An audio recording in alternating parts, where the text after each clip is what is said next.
जिसको लगे लगे ना करना पड़े, अपने आप ही पकड़ ले शिकारी। और उसी तरह भगवान की खुशियां, अल्लाह राम परमात्मा की खुशियां वो हासिल करता है जिसको कहना ना पड़े कि भाई तू भगवान की भक्ति कर, उसके अंदर तड़प पैदा हो जाए, लगन लग जाए और वो सच्ची रुचि से और पूरी खुशी से भगवान का नाम ले। कुछ मांगे ना, बिन मांगे मोती मिले और मांगे मिले ना भीख। पता नहीं क्या बख्श दे भगवान।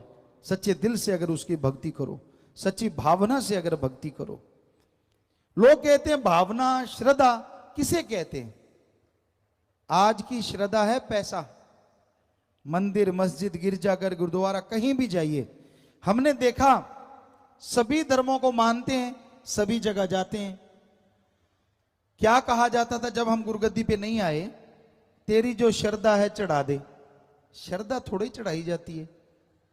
कहते नहीं नहीं पैसा, मतलब श्रद्धा का, भावना का दूसरा नाम पैसा है। अब लाख रुपए की ठगी मारी, 1000 रुपए भगवान को चढ़ा दिए, ये कौन सी श्रद्धा है भाई? ये तो उल्टा भगवान को हिस्सेदार बना लिया कि भगवान मैंने लाख की ठगी मारी है, उसमें से 1000 तेरे हिस्से का तू ले ले, मेरा 99,000 एक नंबर का बना दे, तू भी खुश और मैं भी खुश। ये तो उल्टा भगवान को हिस्सेदार बना लिया ठगी में। इतना कम हिस्सा आदमी आदमी से नहीं लेता, वो भी कई परसेंटेज ढूंढता है, 10, 20, 30। हाँ, ऐसे थोड़ी ना कि इतने से काम चल जाएगा। पर हकीकत ये है वो 1000 भी भगवान नहीं लेगा, आपने चढ़ाया और आपके जैसे कि उठा के खा जाएगा। आप खुश कि मैंने मालिक को दे दिया और वो खुश मैंने मालिक से ले लिया, बीच में ही रगड़ा रगड़ी, मालिक तक एक पैसा नहीं गया। तो ये भावना नहीं है, ये श्रद्धा नहीं है। सच्ची भावना कौन सी होती है? मालिक ना करे, जैसे आपका कोई बेटा बीमार हो जाए और आप उससे बहुत प्यार करते हैं, बहुत श्रद्धा है उसके लिए, बहुत भावना है, आपकी आंखों से अपने आप आंसू चल पड़ते हैं, आपका दिलो दिमाग तड़प जाता है, आप व्याकुल हो जाते हैं, रोते हैं, तड़पते हैं। यह है श्रद्धा, यह है भावना बाप और बेटे की। यानी आप अपने औलाद के लिए इतनी श्रद्धा रखते हैं, इतनी भावना रखते हैं, रुपए में 100 पैसा आप अपने बेटे के लिए श्रद्धा रखते हैं। ऐसी ही श्रद्धा, ऐसी ही भावना आप भगवान के लिए रुपए में 15-20 पैसे बना लो, गारंटी हम देते हैं भगवान के दर्शन आपको जरूर होंगे। यह है सच्ची श्रद्धा, सच्ची भावना। पैसे का नहीं भूखा भगवान, खाने पीने का नहीं भूखा। कभी भगवान को खाते देखा है? कभी नहीं खाता। लड्डू पेड़े हलवा चढ़ाया और खुद ही रगड़ गए। मैं तो बकरा चढ़ाऊंगा देवी को। बकरा, बकरा क्या चढ़ाएगा? मुंडी काट के देवी को दे दी जिसमें खोपड़ है, मांस नहीं है अच्छा, और अच्छे मांस वाला हिस्सा खुद रगड़ गया। देखो होता है कि नहीं ऐसा? बताओ सच। ऐसा ही होता है। देना तो पूरा बकरा दे, कोई नहीं देता। क्योंकि हमने धर्मों में पढ़ा है देवी देवता फरिश्ते कभी निर्दोषों को तंग नहीं करते। तो बेचारे बकरे छतरों ने तो किसी का बुरा नहीं किया होता, वो तो निर्दोष हो गए, वो तो निर्दोषों का साथ देते हैं देवी देवता। तो ये आपका ही बनाया हुआ प्रोग्राम है कि उसको ये दे के खुश कर लेंगे क्योंकि खुद खाना है उसके नाम पे। वो नहीं किसी को मारते, वो नहीं कहते कि मुझे बकरा दे, छतरा दे, ये दे। हमने पढ़ा है देवी देवते निर्दोषों का साथ देते हैं और जालिमों का खात्मा करते हैं। ये उनका नाम होता है देवी देवता फरिश्ते। तो इसलिए भाई ध्यान रखो, देवी देवता के नाम पे किसी जीव को मारो ना, ये सही नहीं है। रूहानियत के हिसाब से, वेद शास्त्रों के अनुसार ये सही नहीं है। वो खुश होता है जो भावना हमने आपको बताई, श्रद्धा जो आपको बताई। ऐसी तड़फ, ऐसी व्याकुलता अंदर पैदा कर लो, ऐसे शुद्ध विचार अंदर पैदा कर लो ताकि वो भगवान आपको दर्शन दे। अल्लाह राम मालिक की कृपा दृष्टि रहमो करम आप पे मूसलाधार बरसे और आपके गम दुख दर्द चिंताएं पल में खत्म होती चली जाएं। आगे आया जी कि आदमी को आदमी वाला कर्म करना चाहिए। पता नहीं कितने चक्कर लगा के, कभी पक्षी पशु, कभी मछली बना, कभी सुअर खच्चर, पता नहीं कितने शरीरों में से होके मनुष्य शरीर का ये आत्मा को शरीर मिला है।